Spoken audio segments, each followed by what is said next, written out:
আলাইকুম সবাইকে BD jobs এখনে স্বাগতম জানাচ্ছি। আমি আহাদ শেখ আছি আপনাদের সঙ্গে। যারা এই মুহূর্তে ফেসবুকে দেখছেন অবশ্যই আমাদের ফেসবুক পেজটি ফলো করে দেবেন এবং যারা ইউটিউব চ্যানেলে দেখছেন অবশ্যই আমাদের চ্যানেলটি সাবস্ক্রাইব করে দেবেন।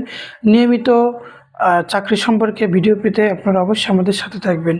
যারা বেসরকারি এবং সরকারি চাকরি করতে চান তারা এখান থেকে অনেক ধরনের আপডেট পাবেন এবং আপনাদের উপকার হবে আশা করি, আমি এই প্রত্যাশা রাখতে পারি আর কি। তো অবশ্যই আমাদের ইউটিউব চ্যানেলটি সাবস্ক্রাইব করতে আপনারা ভুলবেন না। আজকে আমি যে সংস্থার এনজিওর খবর জানাবো, সংস্থার নাম হচ্ছে জাগরণ চক্র ফাউন্ডেশন। এটা বাংলাদেশের প্রায় 51টি জেলায় মাইক্রোফিন্যান্স কর্মসূচি বাস্তবায়ন করছে এবং উক্ত কর্মসূচির আওতায় কিছু সংখ্যক লোক তারা আসলে নিয়োগ দিবেন। তো সেই বিষয়ে আমি আপনাদেরকে জানাবো। তো প্রথম যে পদে আসলে নিয়োগ দেওয়া হবে সেই পদের নাম হচ্ছে জোনাল ম্যানেজার, উপসহকারী পরিচালক, সার্ভিস গ্রেড 7 এবং এই পদে 2 জন লোক নিয়োগ করা হবে। মাসিক বেতন সর্বসাকুল্যে 70,050 টাকা। এছাড়া সংস্থার নিয়ম অনুযায়ী অন্যান্য সুবিধাদি এখানে শিক্ষানবিশকাল 6 মাস এবং সন্তোষজনক শিক্ষানবিশকাল শেষে চাকরি নিয়মিতকরণ করা অর্থাৎ স্থায়ী করা হবে। যোগদানের তারিখ হতে বাৎসরিক সন্তোষজনক কর্ম মূল্যায়ন ভিত্তিতে পরবর্তী বেতন বৃদ্ধি বিবেচনা করা হবে। কর্মস্থল বাংলাদেশের যে কোনো স্থান। এখানে যে শিক্ষাগত যোগ্যতার প্রয়োজন স্নাতকোত্তর। ঋণ কর্মসূচিতে 2 বছর জোনাল ম্যানেজার সমপদে কমপক্ষে 15টি শাখা পরিচালনা করার অভিজ্ঞতা থাকতে হবে। দায়িত্ব পালন সহ ঋণ কর্মসূচিতে কমপক্ষে 10 বছরের অভিজ্ঞতাও থাকা প্রয়োজন। এছাড়া আরও যে অভিজ্ঞতার প্রয়োজন তা হচ্ছে computer, office program, email browsing জানতে হবে। বাংলা ও ইংরেজি ভাষায় কথা বলা ও লেখার দক্ষতা থাকতে হবে। সরকারি বেসরকারি পর্যায়ে যোগাযোগ দক্ষতা থাকতে হবে। নেতৃত্বদানের সক্ষমতা এবং ক্ষমতা, দক্ষতা সব কিছুই এখানে থাকতে হবে। কর্মকালীন শেষে প্রতিষ্ঠানের গ্রহণযোগ্যতা থাকতে হবে। অধীনস্থ কর্মকর্তা কর্মী পরিচালনার দক্ষতা থাকতে হবে। সংস্থার প্রতি আস্থাভাজন অনুগত হতে হবে। এখানে সর্বোচ্চ 45 বছর বয়স পর্যন্ত আপনি আবেদন করতে পারবেন। এরপর হচ্ছে 2 নং পদ হচ্ছে শাখা ব্যবস্থাপক অর্থাৎ ম্যানেজার, সার্ভিস গ্রেড 11, পদের সংখ্যা 100 জন। শিক্ষানবিশকালীন মাসিক বেতন সর্বসাকুল্যে 40,000 টাকা। সন্তোষজনক শিক্ষানবিশকাল শেষে চাকরি নিয়মিতকরণ সহ মাসিক বেতন 50,070 টাকা। এছাড়া নিয়ম অনুযায়ী অন্যান্য সুবিধাদি কর্মস্থল বাংলাদেশের যে কোনো স্থানে হতে পারে, বাংলাদেশের যে কোনো জেলার যে কোনো জায়গায় হতে পারে।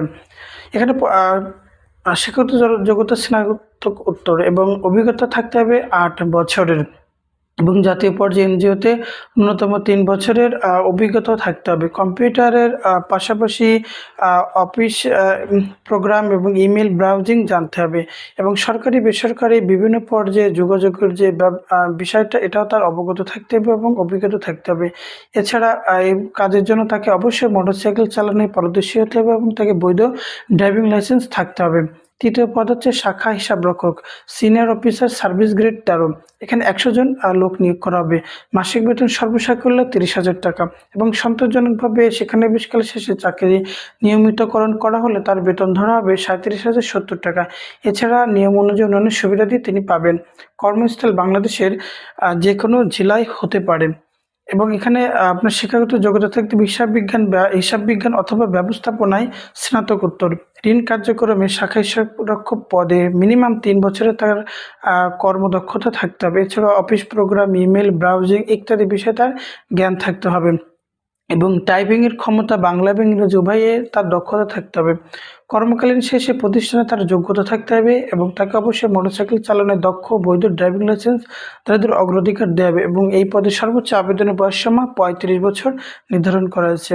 চতুর্থ যে পদ সেটা হচ্ছে অফিসার। এখানে গ্রেড হচ্ছে 14 এবং এই পদে 300 জন লোক নিয়োগ করা হবে এবং এখানে শিক্ষানবিশকালে বেতন ধরা আছে 33,500 টাকা এবং অন্যান্য সুযোগ সুবিধা থাকছে এবং এই পদে আপনার বাংলাদেশের যে কোনো স্থানে তার পোস্টিং হতে পারে।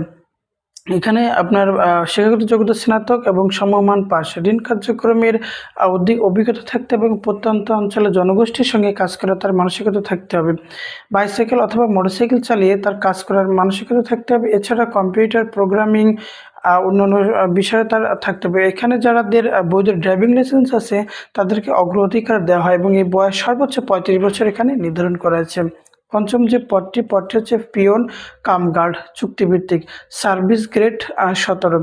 এখানে 100 জন লোক নিয়োগ করা হবে এবং মাসিক বেতন ধরা হয়েছে 15,000 টাকা ছাড়া অন্যান্য যে সুযোগ সুবিধা সেটা তিনি পাবেন। ন্যূনতম শিক্ষাগত যোগ্যতা এসএসসি সমমান পাস।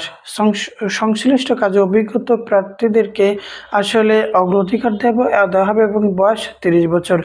সুযোগ সুবিধার সময় বেতন ভাতা ছাড়াও সংস্থার নিয়ম অনুযায়ী বাৎসরিক ইনক্রিমেন্ট, উৎসব ভাতা,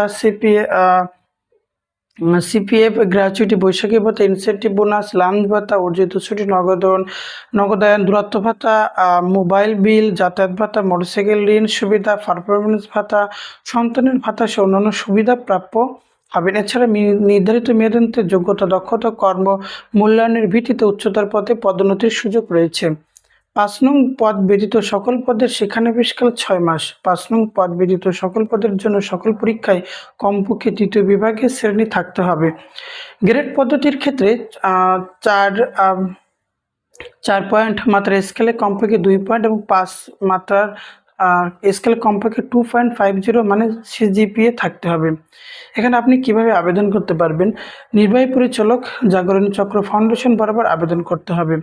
আবেদনপত্রের সাথে প্রার্থীর সদ্য তোলা পাসপোর্ট সাইজের রঙিন ছবি সহ পূর্ণাঙ্গ জীবন বৃত্তান্ত সংযুক্ত করতে হবে। আবেদনপত্রের মোবাইল নম্বর এবং খামের উপর পদের নাম উল্লেখ করতে হবে।